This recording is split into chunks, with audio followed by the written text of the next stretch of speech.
Good morning, children. What we are going to learn today is a continuation of what we have learned in the last two classes. Today we are studying new shapes functions in our textbook, page number 27. കഴിഞ്ഞ രണ്ട് ക്ലാസ്സിലും പഠിച്ചതിൻ്റെ തുടർച്ചയാണ് നമ്മളിന്ന് പഠിക്കാൻ പോകുന്നത്. നമ്മുടെ text book page number 27-ൽ new shapes എന്ന പ്രവർത്തനമാണ് ഇന്ന് പഠിക്കുന്നത്. The picture on the right is drawn using various corners of a square. This is an image to draw with scale and square. ജ്യാമിതിപ്പെട്ടിയിലെ മട്ടങ്ങളുടെ പല മൂലകൾ മാത്രം ഉപയോഗിച്ച് വരച്ച ഒരു ചിത്രമാണ് കൊടുത്തിട്ടുള്ളത്. സ്കെയിലും സെസ്ക്വയർ ഉപയോഗിച്ച് വരയ്ക്കാനുള്ള ചിത്രമാണ്. Let's see how to draw. എങ്ങനെയാണ് വരയ്ക്കുന്നതെന്ന് നോക്കാം. Draw a line 9 cm long with a scale. Put a dot every 3 cm. Then we draw the 4 line shown here using the square corners of this square. These 4 lines are drawn at 3 cm. Align the top 4 end with the scale. Inside the big 3 boxes you will see a small box. It 1 cm is also to be drawn using square. Scale ഉപയോഗിച്ച് 9 centimetre നീളത്തിൽ ഒരു line വരയ്ക്കുക. ഓരോ 3 centimetre കഴിയുമ്പോഴും ഓരോ dot ഇട്ട് കൊടുക്കുക. അതിനുശേഷം സെസ്ക്വയറിൻ്റെ സ്ക്വയർ കോർണർ ഉപയോഗിച്ചാണ് ഇവിടെ കാണുന്ന 4 ലൈനുകളും വരയ്ക്കുന്നത്.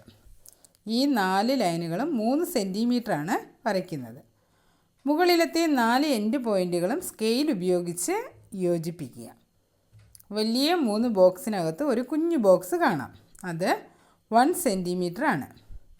അതും സെസ്ക്വയർ ഉപയോഗിച്ച് തന്നെയാണ് വരയ്ക്കേണ്ടത്. The top is drawn with a 60-degree angle. All lines should be drawn with a 60-degree angle. Then combine the top end points to get a picture like the one shown in the palm book. മുകളിൽ 60 degree ഉള്ള കോൺ ഉപയോഗിച്ചാണ് വരച്ചിരിക്കുന്നത്. എല്ലാ വരകളും 60 ഡിഗ്രിയുള്ള കോൺ ഉപയോഗിച്ചാണ് വരയ്ക്കേണ്ടത്. തുടർന്ന് മുകളിലത്തെ end പോയിൻറ്റുകൾ തമ്മിൽ യോജിപ്പിച്ചാൽ പാഠപുസ്തകത്തിൽ കാണിച്ചിരിക്കുന്നത് പോലുള്ള ഒരു പടം ലഭിക്കും. Next question. Rahim put a dot on a paper and draw lines from it using only one corner of a square to make this picture. Rahim note പുസ്തകത്തിൽ ഒരു കുത്തിട്ടതിന് ശേഷം ആ കുത്തിന് ചുറ്റും മട്ടത്തിലെ ഒരു മൂല മാത്രം മാറ്റിവെച്ച് ഇങ്ങനെ ഒരു ചിത്രം വരച്ചു. What we do first? Take a paper and put a dot in the middle.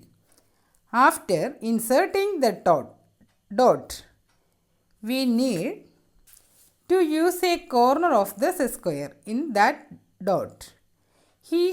Here we have drawn 60 degree to draw the whole picture. Each line should be 3 cm long. When you draw, you will get line 6 and draw it with its end point scale. ആദ്യം നമ്മൾ എന്താണ് ചെയ്യുന്നത്? ഒരു paper എടുത്ത് നടുക്കൊരു dot ഇടുക. Dot ഇട്ടതിന് ശേഷം ആ ഡോട്ടിൽ സെസ്ക്വയറിൻ്റെ ഒരു മൂല മാത്രം ഉപയോഗിച്ച് വേണം നമ്മൾ ആ ചിത്രം മുഴുവൻ വരയ്ക്കാൻ. ഇവിടെ 60 ഡിഗ്രി കോൺ എടുത്താണ് വരച്ചിരിക്കുന്നത്. ഓരോ ലൈനും 3 സെൻറ്റിമീറ്റർ ആണ് വേണ്ടത്. വരയ്ക്കുമ്പോൾ 6 ലൈനുകൾ കിട്ടും. അതിൻ്റെ എൻഡ് പോയിൻറ്റുകൾ സ്കെയിൽ ഉപയോഗിച്ച് വരച്ച് യോജിപ്പിക്കുക. How many sides does this figure have? There are 6 sides. ഇതിന് എത്ര വശങ്ങളുണ്ട്? 6 വശങ്ങളുണ്ട്. Similarly, we have 2 squares. Draw a figure using different corners of the square. Only one corner should be used to draw a figure. So, draw different picture in the notebook. ഇതുപോലെ നമ്മുടെ കയ്യിൽ 2 സെസ്ക്വയർ ഉണ്ട്.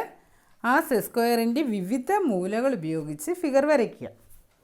ഒരു figure വരയ്ക്കാൻ ഒരു മൂല മാത്രമേ ഉപയോഗിക്കാൻ പാടുള്ളൂ. അങ്ങനെ വ്യത്യസ്തങ്ങളായ ചിത്രങ്ങൾ നോട്ട് ബുക്കിൽ വരയ്ക്കുക. Next activity upright and slanted, കുത്തനെയും ചരിഞ്ഞും. On page 27 there are 5 pictures given. All these 5 pictures are drawn using different corners of the square. 27ാമത്തെ പേജിൽ ഒരു 5 ചിത്രങ്ങൾ തന്നിട്ടുണ്ട്. ഈ 5 ചിത്രങ്ങളും സ്ക്വയറിൻ്റെ വ്യത്യസ്ത കോർണേഴ്സ് ഉപയോഗിച്ച് വരച്ചിരിക്കുന്ന ചിത്രങ്ങളാണ്. I learned in the last class how to draw it. It is said to measure the dimensions of its sides. All aspects of these should be measured. What is so special about measuring? Measure the dimensions using a scale. What is the significance of these measurements when they are written down? All images have 4 sides. Opposite sides is equal. All opposite sides are given equal images. ഇത് എങ്ങനെയൊക്കെയാണ് വരയ്ക്കുന്നത് എന്ന് കഴിഞ്ഞ ക്ലാസ്സിൽ പഠിച്ചതാണ്. ഇതിൻ്റെ വശങ്ങളുടെ അളവുകൾ അളന്നെഴുതാനാണ് പറഞ്ഞിരിക്കുന്നത്. ഇവയുടെ വശങ്ങളെല്ലാം അളന്നെഴുതണം. അളവുകൾ അളന്നെഴുതി കഴിയുമ്പോൾ അതിൻ്റെ പ്രത്യേകത എന്താണ്? അളവുകൾ സ്കെയിൽ ഉപയോഗിച്ച് അളന്നെഴുതണം. ഈ അളവുകൾ എഴുതി കഴിയുമ്പോൾ ഈ അളവുകളുടെ പ്രത്യേകത എന്താണ്? എല്ലാ ചിത്രങ്ങൾക്കും 4 വശങ്ങളാണ് ഉള്ളത്. ഓപ്പോസിറ്റ് സൈഡ് ഈക്വൽ ആണ്. എതിർവശങ്ങളെല്ലാം തുല്യമായ ചിത്രങ്ങളാണ് ഇവിടെ തന്നിരിക്കുന്നത്. അപ്പോൾ ഈ അളവുകളുടെ പ്രത്യേകത എന്താണെന്ന് ചോദിച്ചാൽ എല്ലാ ചിത്രങ്ങൾക്കും 4 വശങ്ങളാണ് ഇവിടെ ഉള്ളത്. ഓപ്പോസിറ്റ് സൈഡ് ഈക്വൽ ആണ്, ഒരുപോലെയാണ്. എതിർവശങ്ങളെല്ലാം തുല്യമായിട്ടുള്ള ചിത്രങ്ങളാണ് ഇവിടെ തന്നിരിക്കുന്നത്. The first image is a rectangle. The lines on the left and right of it go up sharp line from the bottom line. But look at the other pictures. ആദ്യത്തെ ചിത്രം ഒരു rectangle ആണ്. ഇതിൻ്റെ ഇടത്തും വലത്തുമുള്ള വരകൾ താഴത്തെ വരയിൽ നിന്ന് കുത്തനെ മുകളിലോട്ടാണ് പോകുന്നത്. എന്നാൽ മറ്റു ചിത്രങ്ങൾ നോക്കിക്കേ. The strips on top of it have gone up sharp line. But is the slope the same in all images? Besides, it is titled in a different way. Now you can see that there are 4 corners in every picture. അതിൻ്റെ മുകളിലോട്ടുള്ള വരകൾ കുത്തനെ മേൽപോട്ടാണോ പോയിരിക്കുന്നത്? അല്ല, ചരിഞ്ഞിട്ടാണ്. എന്നാൽ എല്ലാ ചിത്രങ്ങളിലെയും ചരിവ് ഒരുപോലെയാണോ? അതുമല്ല. അത് വ്യത്യസ്തമായ രീതിയിലാണ് ചരിഞ്ഞിരിക്കുന്നത്. ഇനി എല്ലാ ചിത്രങ്ങളിലും 4 മൂലകളുണ്ടെന്ന് നമുക്ക് കാണാനായിട്ട് കഴിയും. 2 lines meeting at a point form an angle. 2 വരകൾ ഒരു ബിന്ദുവിൽ കൂടിച്ചേരുമ്പോൾ ഒരു കോൺ ഉണ്ടാകുന്നു. 2 lines meeting at a point form an angle. 2 വരകൾ ഒരു ബിന്ദുവിൽ കൂടിച്ചേരുമ്പോൾ ഒരു കോൺ ഉണ്ടാകുന്നു. Now let us look at the angles in English letters. ഇനി ഇംഗ്ലീഷ് അക്ഷരങ്ങളിലെ കോണുകൾ നോക്കാം. ഇംഗ്ലീഷ് മാലയിലെ ചില അക്ഷരങ്ങളാണ് ഇവിടെ തന്നിരിക്കുന്നത്. ഈ അക്ഷരങ്ങളുടെ പ്രത്യേകത എന്താണ്? കുത്തനെയുള്ള വരകൾ മാത്രം ഉപയോഗിച്ച് എഴുതിയിരിക്കുന്ന അക്ഷരങ്ങളാണ് ഇത്. ഇവിടെ 2 വരകൾ കൂടിച്ചേരുന്ന ഒരു പോയിൻ്റ് ഉണ്ട് അല്ലേ? അവിടെ എന്ത് ഫോം ചെയ്യുന്നുണ്ട്? ഒരു ആംഗിൾ അഥവാ ഒരു കോൺ ഫോം ചെയ്യുന്നുണ്ട്. What is the angle of the letter V? There is an angle, isn't it there? You also need to find the number of angles in the remaining letters. V എന്ന അക്ഷരത്തിൽ എത്ര കോണുണ്ട്? ഒരു കോണാണ് ഉള്ളത് അല്ലേ? അതുപോലെ ബാക്കി അക്ഷരങ്ങളെ കോണുകളുടെ എണ്ണം നിങ്ങൾ കണ്ടുപിടിക്കണം. Next activity spread and angle, വിടരുന്ന കോണുകൾ. Look at these pictures of clocks. They show different times. വ്യത്യസ്ത സമയങ്ങൾ കാണിക്കുന്ന രണ്ട് ക്ലോക്കുകളുടെ ചിത്രങ്ങൾ നോക്കൂ. Do we know how to look at time? The hands of a clock make an angle. സമയം നോക്കാനൊക്കെ നമുക്കറിയാമല്ലോ. അപ്പോൾ ക്ലോക്കിലെ സൂചികൾ തമ്മിൽ ഒരു ആംഗിൾ ഉണ്ടാകുന്നുണ്ട്. What time is it on the first clock or 10 o'clock? On the second clock it is 10:10. Then each of these clocks have two needles and an angle is formed between these two needles. ആദ്യത്തെ ക്ലോക്കിലെ സമയം എത്രയാണ്? 10 മണിയാണ്. രണ്ടാമത്തെ ക്ലോക്കിലോ 10:10 അപ്പോൾ ഈ ഓരോ ക്ലോക്കിലും 2 സൂചികൾ വീതമുണ്ട്. ഈ 2 സൂചികൾക്കിടയിലും ഒരു ആംഗിൾ ഫോം ചെയ്യുന്നുണ്ട്. Is the spread between the hands of two clocks the same? No. The spread is a bit higher on the second clock. What can we learn from that? Its angle will be greater. 2 ക്ലോക്കിലെയും സൂചികൾക്കിടയിലെ വിരിവ് ഒരുപോലെയാണോ? അല്ല. രണ്ടാമത്തെ ക്ലോക്കിലെ വിരിവ് അല്പം കൂടുതലാണ്. അതിൽ നിന്ന് എന്ത് മനസ്സിലാക്കാം? അതിൻ്റെ കോണളവ് കൂടുതലായിരിക്കും എന്ന് നമുക്ക് മനസ്സിലാക്കാനായിട്ട് കഴിയും. Next activity, joining angles. Joining angles means മട്ടങ്ങൾ ചേരുമ്പോൾ. Look at this angle drawn using a corner of a square. With the same corner again, draw another angle on the like this. How many angles do we have now? You see 2 angles, but there are 3 angles, not 2. മട്ടത്തിൻ്റെ ഒരു മൂല ഉപയോഗിച്ച് വരച്ച ഒരു കോൺ നോക്കിക്കേ. മട്ടത്തിൻ്റെ ഇതേ മൂല കോണിൻ്റെ ഒരു അരികിനോട് ചേർത്ത് വെച്ച് മറ്റൊരു കോണും വരച്ചിരിക്കുന്നു. ഇപ്പോൾ ചിത്രത്തിൽ എത്ര കോണുകളുണ്ട്? 2 കോണുകളാണ് കാണുന്നത് അല്ലേ? എന്നാൽ 2 അല്ല 3 കോണുകളാണ് അവിടെയുള്ളത്. The first angle is the angle we first draw using the corner of the square. That angle between 2 lines. ആദ്യത്തെ കോണെന്ന് പറയുന്നത് നമ്മൾ സ്ക്വയറിൻ്റെ കോർണർ ഉപയോഗിച്ച് ആദ്യം വരച്ച ആംഗിൾ, 2 ലൈനുകൾക്കിടയിലുള്ള ആ ആംഗിൾ. രണ്ടാമത്തെ ആംഗിൾ ഏതാണ്? രണ്ടാമത് സ്ക്വയർ വെച്ച് വരച്ചിരിക്കുന്ന ആ ലൈനുകൾക്കിടയിലുള്ള angle. The third angle is the larger angle between the 2 angles. Third angle.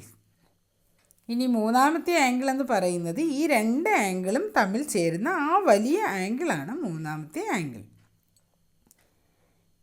Next question, some angles are shown below.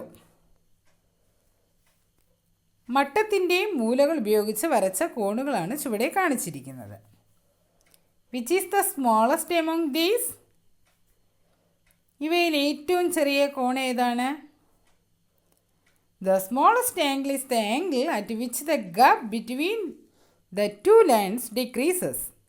That is, the angle of inclination is less than the angle of inclination here. 2 ലൈനുകൾക്കിടയിലുള്ള gap കുറഞ്ഞിരിക്കുന്ന ആംഗിളാണ് ചെറിയ കോൺ, അതായത് വിരിവ് കുറവുള്ള കോൺ. അപ്പോൾ ഇവിടെ ചെറിയ കോൺ ഏതായിരിക്കും? Angle GHI. Angle GHI. And the largest, ഏറ്റവും വലിയ കോണോ? Which is the gap or the widest angle between these 2 lines? ഈ 2 ലൈനുകൾക്കിടയിലുള്ള ഗ്യാപ്പ് അല്ലെങ്കിൽ വിരിവ് കൂടുതലുള്ള കോൺ ഏതാണ്? Angle OMN. Angle OMN. There is also a question, Write the names of all these in order of their sizes. ഒരു ചോദ്യം കൂടിയുണ്ട്. കോണുകളെ അവയുടെ വലിപ്പത്തിനനുസരിച്ച് ക്രമീകരിച്ചെഴുതാനായിട്ട് പറഞ്ഞിരിക്കുന്നു. ആദ്യം നമുക്ക് ചെറിയ ആംഗിളിൻ്റെ പേരെഴുതാം, പിന്നീട് അതിൽ വലുത്, പിന്നെ അതിനേക്കാളും വലുത് എന്ന രീതിയിൽ. ആദ്യം ഇവിടെ ഏത് ആംഗിളിൻ്റെ പേരെഴുതാം? Angle GHI. പിന്നെ അടുത്തതോ ആംഗിൾ DEF, അതിലും വലുത് ആംഗിൾ ABC, അടുത്തത് ആംഗിൾ OMN. ഇങ്ങനെയാണ് ഓർഡർ അനുസരിച്ച് എഴുതുന്നത്. Notice the next picture. അടുത്ത ചിത്രം ശ്രദ്ധിച്ചേ. How many angles are there in this picture? ചിത്രത്തിൽ എത്ര കോണുകളുണ്ട്? How to find the angle? We have learned that a cone is formed when two lines meet. If so, how many points do two lines intersect in this image? You can count and see if you have an angle. Angle എങ്ങനെയാണ് കണ്ടുപിടിക്കുന്നത്? രണ്ട് ലൈനുകൾ കൂടി ചേരുമ്പോഴാണ് കോൺ ഉണ്ടാകുന്നതെന്ന് പഠിച്ചു. അങ്ങനെയാണെങ്കിൽ ഈ ചിത്രത്തിൽ രണ്ട് ലൈനുകൾ കൂട്ടിമുട്ടുന്ന പോയിന്റുകൾ എത്രയുണ്ട്? എണ്ണി നോക്കിയോ നിങ്ങൾ? എണ്ണിയെ നോക്കിക്കേ. 9 ആംഗിളുകൾ ഉണ്ടെന്ന് കാണാനായിട്ട് കഴിയും. അപ്പോൾ ഈ ചിത്രത്തിൽ എത്ര ആംഗിളുണ്ട്? 9 angle. Next activity. The floor plan of a house is as shown on the right. 2 meters in the actual floor is taken as 1 centimeter in this plan. Can you draw it in your notebook? Taking 1 centimeter for 1 meter. ഒരു വീടിൻ്റെ തറയുടെ ചിത്രമാണ് വരച്ചിരിക്കുന്നത്. 2 metre നീളത്തിന് 1 centimetre എന്ന കണക്കനുസരിച്ചാണ് ഇത് വരച്ചിരിക്കുന്നത്. 1 metre നീളത്തിന് 1 centimetre എന്ന കണക്കിൽ ഇതേ ചിത്രം note പുസ്തകത്തിൽ വരയ്ക്കുക. Things to look out for when drawing in a notebook. 1 meter is it possible to draw 4 meter in the picture as 1 centimeter in length and 1 centimeter is the scale. We use a scale of up to 15 centimeter. We can only draw a figure inside it. So here we have to take 4 centimeter instead of 4 meter. Draw 6 centimeter on a 6 meter section. Thus the measurement should be made in centimeter to complete the image. നോട്ട്ബുക്കിൽ വരയ്ക്കുമ്പോൾ ശ്രദ്ധിക്കേണ്ട കാര്യം 1 metre നീളത്തിന് 1 centimetre എന്ന കണക്കിൽ ചിത്രത്തിൽ 4 metre എന്നാണ്. നമ്മുടെ നോട്ട്ബുക്കിൽ വരയ്ക്കാൻ പറ്റുമോ? ഇല്ല. നമ്മുടെ കയ്യിലെ സ്കെയിലിൽ സെൻറ്റിമീറ്ററാണ് ഉള്ളത്. 15 സെൻറ്റിമീറ്റർ വരെയുള്ള സ്കെയിലാണ് നമ്മൾ ഉപയോഗിക്കുന്നത്. അതിനുള്ളിലെ ഒരു ഫിഗർ മാത്രമേ നമുക്ക് വരയ്ക്കാനായിട്ട് കഴിയുകയുള്ളൂ. അപ്പോൾ ഇവിടെ 4 മീറ്ററിന് പകരം 4 സെൻറ്റിമീറ്ററാണ് എടുക്കേണ്ടത്. 6 മീറ്റർ എന്ന ഭാഗത്ത് 6 സെൻറ്റിമീറ്റർ എടുത്ത് വരയ്ക്കുക. അങ്ങനെ അളവുകൾ സെൻറ്റിമീറ്ററിലാക്കി ചിത്രം പൂർത്തിയാക്കണം. പൂർത്തിയാക്കുമല്ലോ? Okay. What tools are needed to draw this image? Draw a picture beautifully with this. ഈ ചിത്രം വരയ്ക്കണമെങ്കിൽ ഏതൊക്കെ ടൂൾസ് വേണം? സ്കെയിലും സെസ്ക്വയറും ആവശ്യമാണ്. ഇത് ഉപയോഗിച്ച് ചിത്രം ഭംഗിയായി വരയ്ക്കുക. എല്ലാവരും നോട്ട് ബുക്കിൽ വരച്ച് ചിത്രം പൂർത്തിയാക്കണം. ഓക്കെ.